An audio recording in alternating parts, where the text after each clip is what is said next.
बस यार बहुत हुआ, अब नहीं सोचना है मुझे मेरे अतीत के बारे में।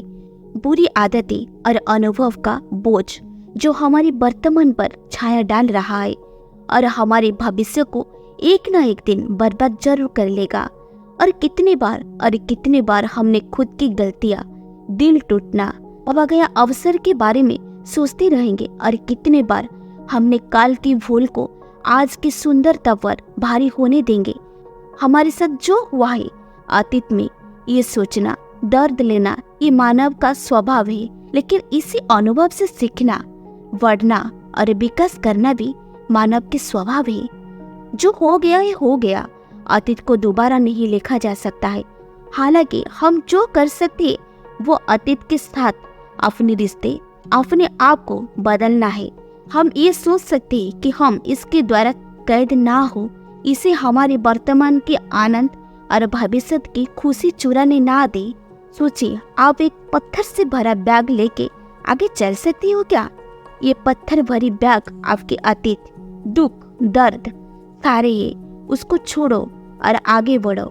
देखना कितना तेजी से आगे जाओगे। एक प्रोफेसर क्लास ले रहे थे। क्लास के सभी छात्र बड़ी ही रुचि से उनके लेक्चर को सुन रहे थे, उनके पूछे गए सवाल का जवाब दे रहे थे। लेकिन उन छात्रों के बीच कक्षा में एक छात्र ऐसा भी था जो चुपचाप और गुमसुम बैठा हुआ था। प्रोफेसर ने पहले ही दिन उस छात्र को नोटिस कर लिया, लेकिन कुछ नहीं बोला। जब 4-5 दिन तक ऐसा ही चला तो उन्होंने उस छात्र को क्लास के बाद अपने कैबिन में बुलाया और पूछा, तुम हर समय उदास रहती हो, क्लास में अकेले और चुपचाप बैठी रहती हो, लेक्चर पर भी ध्यान नहीं देते, क्या बात है? कुछ परेशानी है क्या? सर, मेरे अतीत में कुछ ऐसा हुआ है जिसकी वजह से मैं परेशान रहता हूँ, समझ नहीं आता है, क्या करूँ? प्रोफेसर भले व्यक्ति थे। उन्होंने उस छात्र को शाम को अपने घर पर बुलाया। शाम को जब छात्र प्रोफेसर के घर पर पहुंचा तो प्रोफेसर ने उसे अंदर बुलाकर बैठाया। फिर स्वयं किचन में चले गए और चाय बनाने लगे। उन्होंने जानबूझकर चाय में ज्यादा नमक डाल दिया। फिर किचन से बाहर आकर चाय का ग्लास छात्र को देकर कहा, ये लो चाय पियो। छात्रों ने गिलास हाथ में लेकर जैसे ही एक घूंट लिया, अधिक नमक के स्वाद के कारण उसका मुंह अजीब सा बन गया। देखकर प्रोफेसर ने पूछा, क्या हुआ, चाय पसंद नहीं आई? नहीं सर, ऐसी बात नहीं है, बस चाय में नमक थोड़ा ज्यादा है। अरे अब तो ये बेकार हो गया, लाओ गिलास मुझे दो, मैं इसे फेंक देता हूँ। प्रोफेसर ने छात्र से गिलास लेने के लिए अपना हाथ बढ़ाया, लेकिन छात्र ने मना करते हुए कहा, नहीं सर, बस नमक ही तो ज्यादा हुआ है, थोड़ी चीनी और मिलाएंगे तो स्वाद ठीक हो जाएगा। ये बात सुनकर प्रोफेसर गंभीर हो गए और बोले, सही कहा तुमने, अब इसे समझ पे जाओ, ये चाय तुम्हारी जिंदगी है, इसमें घोला अधिक नमक तुम्हारी अतीत के बुरे अनुभव है। जैसे नमक को चाय से बाहर नहीं निकाल सकते, वैसे ही उन बुरे अनुभव को भी जीवन से अलग नहीं कर सकते हैं।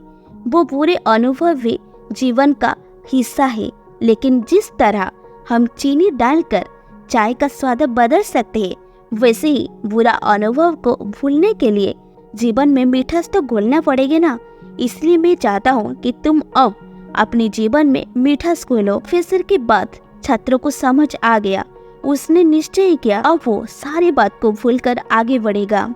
जीवन में अक्सर हम अतीत की बुरी यादों और अनुभव को याद करके दुखी होते रहते हैं। इस तरह हम अपने वर्तमान पर ध्यान नहीं दे पाते हैं और कहीं ना कहीं अपना भविष्य बिगाड़ लेते हैं। हो चुका उसे सुधारना नहीं जा सकता, लेकिन कम से कम उसे भुलाया तो जा सकता है। और उन्हें भुलाने के लिए नई मीठी यादें हमें आज बनानी होगी। जीवन में मीठी और खुशहाल लम्हों को लाइए, तभी तो जीवन में मिठास आएगी। जीवन में मिठास कड़वाहट में रहने से नहीं आती। ये छोटी छोटी खुशियों का आनंद लेना, वर्तमान क्षण की सराहना करने और एक ऐसी भविष्य के निर्माण से आती है जो हंसी और प्यार से गूंजता है। तो मेरी दोस्त, चलो आज एक समझौता करें। आइए अतीत के चट्टानों को हटाकर वर्तमान की रोशनी में कदम रखें। आइए इसी क्षण बनाए जो आनंद और पूर्णता से भविष्य की नींव बनेगा। कल की छाया में बिताने के लिए जीवन बहुत छोटा है। मिठास को अपनाए, वर्तमान को सजाए और देखें कि कैसे एक उज्जवल भविष्य आपके सामने आता है। कैसी लगी आप लोगों को आज का हमारा ये वीडियो? आपका राय कमेंट सेक्शन में जरूर बताना। Thank you.